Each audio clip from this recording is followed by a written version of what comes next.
Assalamualaikum doktor. Kami daripada Kumpulan 5 ingin membentangkan agama dan kepercayaan dalam kalangan masyarakat pelbagai kaum di Malaysia.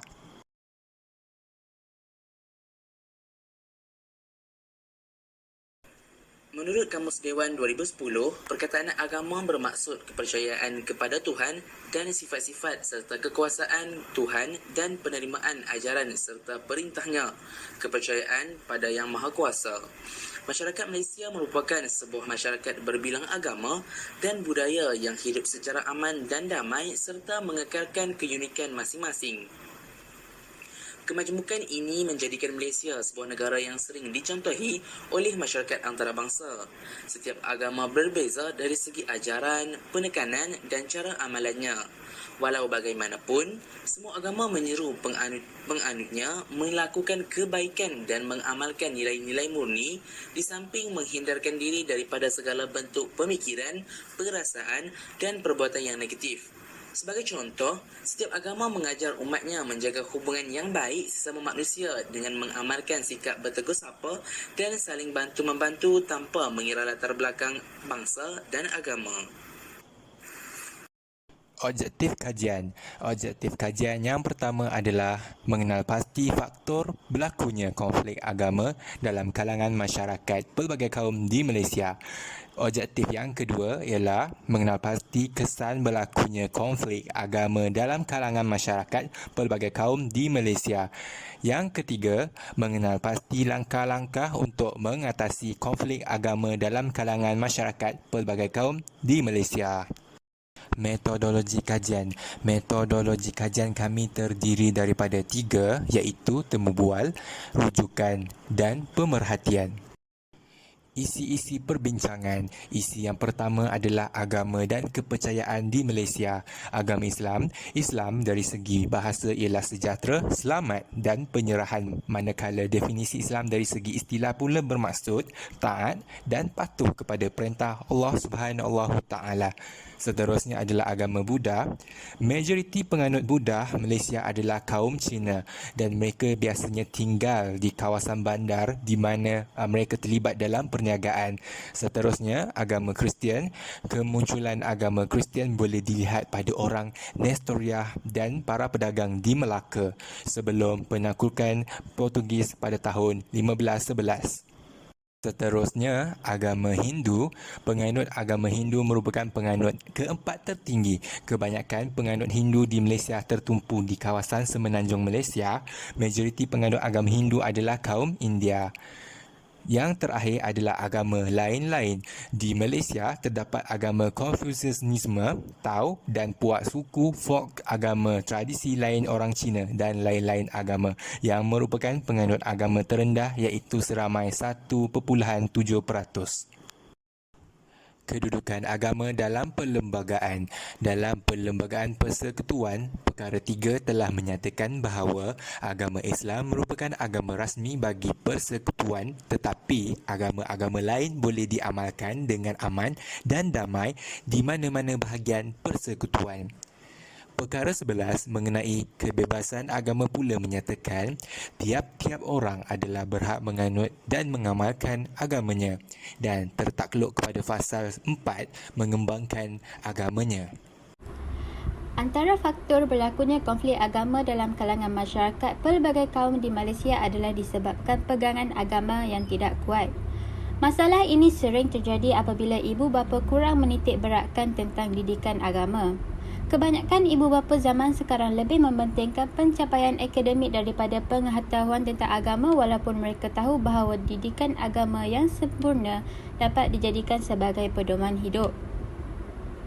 Justru mereka juga turut mementingkan soal ekonomi dan keberadaan daripada pengetahuan mengenai agama. Pengetahuan yang cetek mengenai agama membuatkan anak-anak tidak dapat membezakan perkara baik dan buruk yang mudah menyebabkan mereka terjerumus dalam melakukan perkara yang tidak sepatutnya. Faktor yang kedua pula ialah sikap individu. Individu yang suka menyentuh isu sensitif seperti kaum serta agama yang telah mengundang situasi yang kurang harmoni di negara. Malahan juga, ia dapat menzahirkan perselisihan faham isu ini di dalam media sosial tanpa mengambil peduli keburukan terhadap negara. Sikap yang tidak menjaga sensitiviti agama lain ini dikeruhkan lagi dengan kurangnya sikap bertolak ansur dalam diri. Hal ini boleh menyebabkan berlakunya masalah yang tidak diingini, contohnya masalah perselisihan faham antara kaum. Faktor yang ketiga pula ialah pengaruh rakan sebaya. Sebagaimana yang kita tahu, rakan-rakan merupakan golongan yang kedua rapat dengan remaja selepas ibu bapa. Jadi hal ini sedikit sebanyak dapat memberi impak terhadap penghayatan agama tersebut. Tidak dinafikan bahawa remaja masa kini lebih banyak meluangkan masa bersama rakan-rakan mereka berbanding dengan ahli keluarga mereka sendiri. Justru, ada juga antara mereka yang takut dipinggirkan oleh rakan-rakan yang lain hingga sanggup melakukan apa sahaja rakan mereka melakukan, contohnya merokok. Faktor yang terakhir pula ialah pengaruh negatif dari media sosial. Penggunaan media sosial yang berleluasa juga turut menjadi salah satu punca kurangnya penghayatan agama dalam kalangan masyarakat. Dengan adanya media sosial seperti Facebook, WeChat, Instagram, TikTok dan sebagainya menyebabkan masyarakat semakin lalai sehingga ada yang mengabaikan tuntutan agama, contohnya mengerjakan solat, menjaga batas pergaulan dan banyak lagi.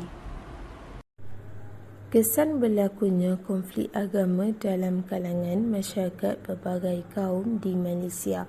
Yang pertama, akhlak dan jati diri terjejas. Jati diri yang rendah boleh menyebabkan seseorang itu mudah terjerumus dalam lembah kemaksiatan. Malahan juga, seseorang itu akan lebih mementingkan dunia semata-mata. Apabila akhlak dan jati diri seseorang rendah, ia akan menyebabkan keharmonian dan keamanan dalam kalangan masyarakat turut terjejas. Yang kedua, keruntuhan institusi keluarga. Hubungan kekeluargaan terutamanya dalam rumah tangga yang sedang mengalami dugaan konflik yang tiada jalan penyelesaian.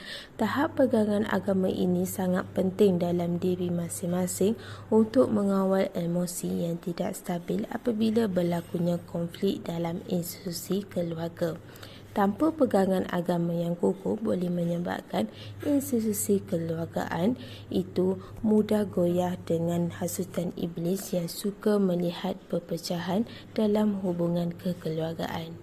Yang ketiga, mudah terpengaruh dengan budaya asing, melakukan perkara-perkara yang bertentangan dengan agama masing-masing tanpa menghiraukan soal agama. Kebanyakan budaya asing ini bertentangan dengan setiap agama.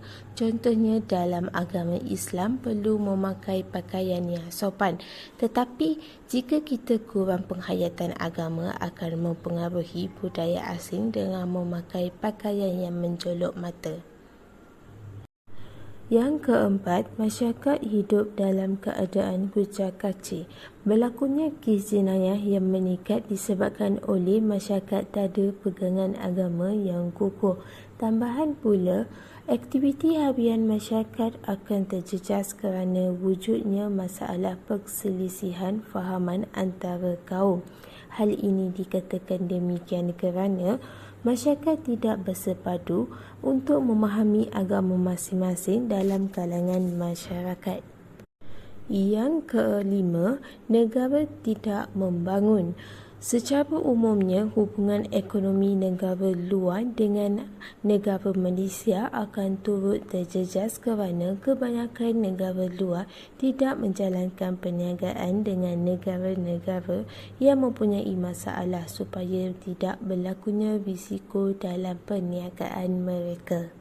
Akhir sekali, menimbulkan pelbagai isu dalam perpaduan antara kaum di Malaysia, sering menyentuh soal perbezaan kefahaman mengenai agama, budaya dan kaum masing-masing di negara Malaysia kerana mempunyai konflik agama dalam kalangan masyarakat. Apabila isu ini sering berlaku, maka ia akan menjejaskan perpaduan antara kaum dan keharmonian negara turut terjejas. Hubungan antara masyarakat akan menjadi kucar-kacir disebabkan oleh konflik agama tersebut. Langkah-langkah untuk mengatasi konflik agama dalam kalangan masyarakat pelbagai agama dan kaum, iaitu yang pertama daripada kerajaan, yang kedua badan bukan kerajaan, yang ketiga langkah daripada pihak sekolah, yang keempat masyarakat dan yang terakhir iaitu media sosial. Langkah yang pertama adalah kerajaan. Pihak kerajaan perlu menjalankan dasar perpaduan supaya rakyat Malaysia menjadikan dasar ini sebagai pegangan mereka dalam mencapai perpaduan kaum yang harmoni. Seterusnya, badan bukan kerajaan. Pihak NGO ataupun badan bukan kerajaan berperanan membantu kerajaan dalam melaksanakan dasar-dasar perpaduan kepada masyarakat.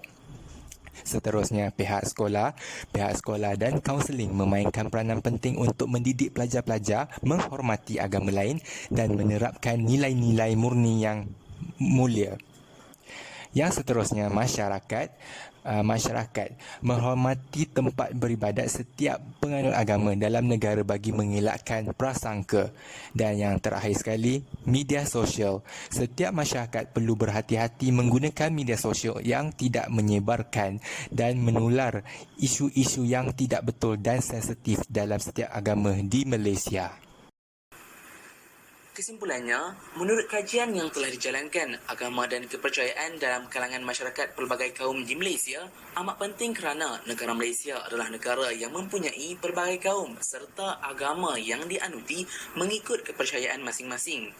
Agama juga mempunyai kedudukan yang tinggi dalam perlembagaan, khususnya agama Islam adalah agama rasmi bagi negara Malaysia.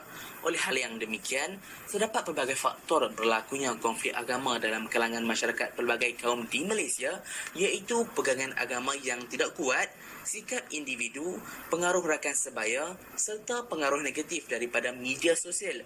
Dan perkara ini telah meninggalkan pelbagai kesan kepada setiap agama di Malaysia seperti akhlak dan jati diri terjejas, keuntuhan institusi keluarga, mudah terpengaruh dengan budaya asing, menimbulkan pelbagai isu dalam perpaduan antara kaum dan masyarakat hidup dalam keadaan kucar-kacir.